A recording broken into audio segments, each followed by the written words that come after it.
Olá pessoal, tudo bem? Aqui quem fala é a professora Isabela Laines, sou fisioterapeuta, venho a convite da Casa do Migrante para conversar um pouquinho com vocês sobre a dor.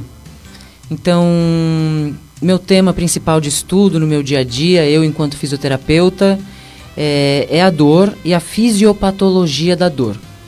E aí, em conversa, a partir de um projeto integrador de um grupo de alunos meus, a gente começou aos poucos, levar alguns tratamentos e algumas condutas analgésicas para as pessoas migrantes, né? Muitas vezes chamadas e reconhecidas por refugiadas lá na Casa do Migrante.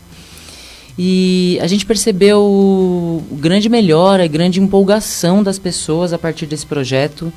E aí muitas discussões se deram a partir daí, e então chegamos ao tema a dor do migrante, né? E as pesquisas foram se aprofundando, e a ideia com o grupo foi crescendo aos poucos.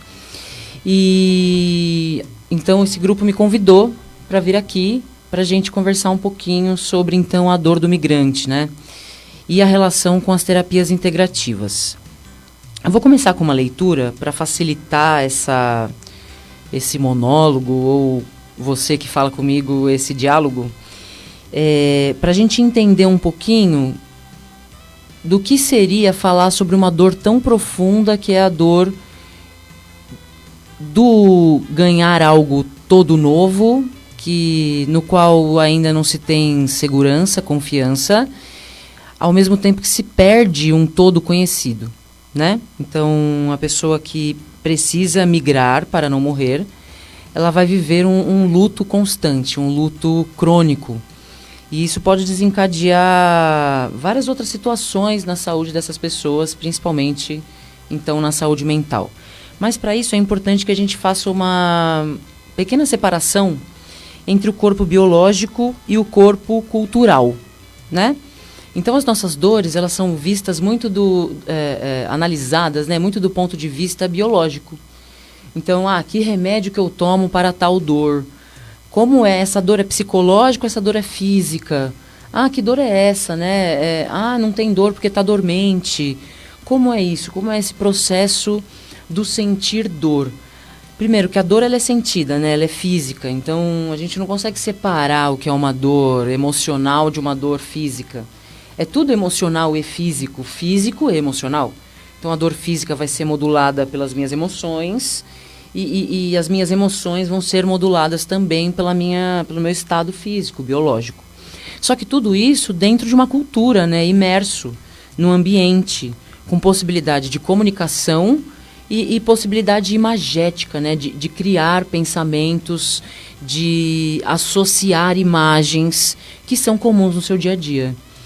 Quando você, muitas vezes do dia para a noite, precisa mudar toda a sua vida, mudar de país, mudar de família, mudar de casa, deixar tudo para trás sem saber direito o que vai acontecer com essas pessoas, é muito comum, então, que essas pessoas entrem num sofrimento semelhante mesmo ao sofrimento do luto, mesmo que não haja mortes confirmadas.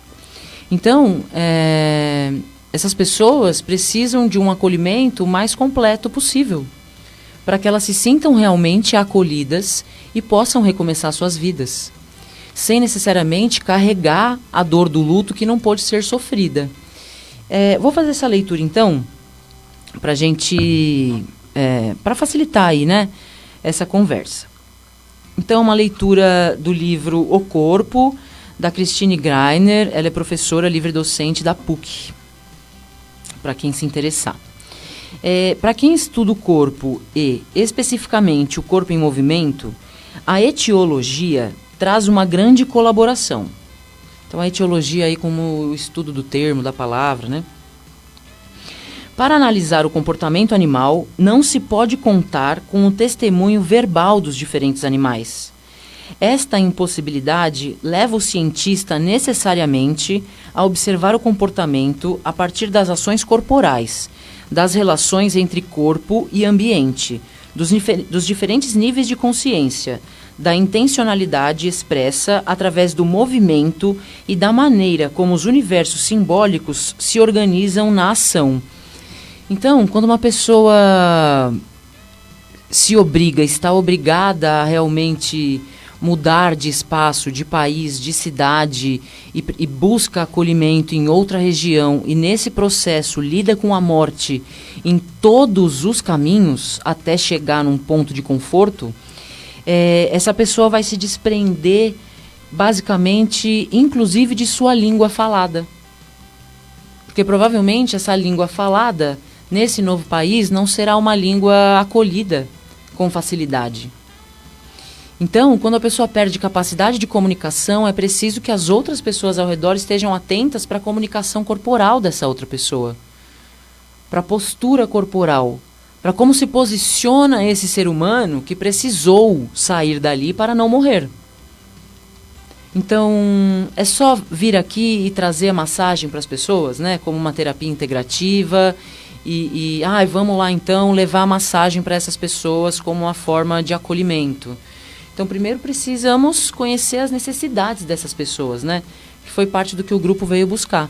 Então, se conheceram as necessidades e, a partir daí, se traçam estratégias terapêuticas para que se consiga um acolhimento em forma de saúde e bem-estar. Já que essas pessoas que chegam no território brasileiro têm direito à saúde, posto em Constituição, que tenhamos pessoas disponíveis para ofertar essa saúde, né? Mesmo que seja a partir dos placebos que geram muito bem-estar, que para a ciência dura a gente chama de placebo, né? Que é uma forma aí talvez não tão científica, um método não tão científico, que vai participar de um tratamento que traz também tradições, histórias, o toque, como base dessas condutas terapêuticas. Então, hoje, a intenção é fazer uma conexão entre o tema a dor do migrante com o tema terapias integrativas, né? Como esses dois assuntos se correlacionam? O que gera a dor do migrante? Essa pessoa vai chegar, precisa trabalhar, mas se ela está no estado de sofrimento excruciante, ela não vai ter condições de trabalhar. Então, esse processo de acolhimento precisa ser bem direcionado, né? Dependendo do tratamento que for proposto, às vezes você quer chegar já fazendo uma massagem nessas pessoas. O toque nem sempre é a principal estratégia. Nem sempre é a melhor estratégia a ser escolhida, né? Muitas vezes uma roda de conversa, né? Muitas vezes uma roda de aromaterapia, para que as pessoas se identifiquem com os aromas preferidos e passam, a partir daí, a recrutar memórias a partir desses aromas. E entender que novas memórias vão se construir. Mas é um processo, e é um processo doloroso, né? Então, quando a gente vive um processo doloroso emocional, é muito provável que outras dores apareçam no nosso corpo. Dores físicas sentidas, como, por exemplo, a dor na coluna. Eu gostaria, inclusive, de fazer um levantamento entre os moradores, né, entre os residentes, para a gente identificar isso. Como que é essa dor na coluna entre os moradores? Ela existe? Né? Ou tem outras dores que vêm antes da dor na coluna ou das dores crônicas que podem se instalar no corpo que está em exaustão? Como, por exemplo, a síndrome de Ulisses, né? Que é a síndrome do luto e do estresse crônico por qual pode passar um migrante refugiado que precisou fugir do seu local de origem. Então, há uma condição mental muito sensível e que necessita de acolhimento de diversas maneiras e formas terapêuticas para que a gente consiga, de forma interdisciplinar e em equipes, construir esse acolhimento da melhor maneira possível para que essas pessoas, aos poucos, consigam lidar com esse processo de exaustão emocional crônica, né? A partir do que seria, por exemplo, então, a síndrome de Ulisses. E aí, para isso, o que o grupo trouxe de recomendação e colheram ótimos resultados foi a aromaterapia, a auriculoterapia. Então, a aromaterapia vai trabalhar com os óleos essenciais e com suas propriedades terapêuticas, né? Então a gente vai ter óleo essencial de laranja doce, a gente vai ter óleo essencial de cardamomo, de canela.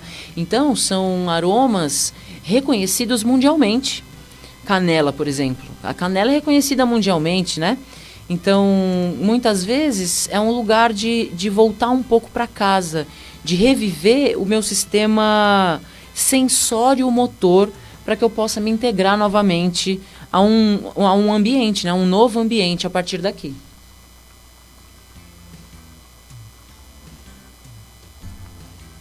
E por hoje é isso.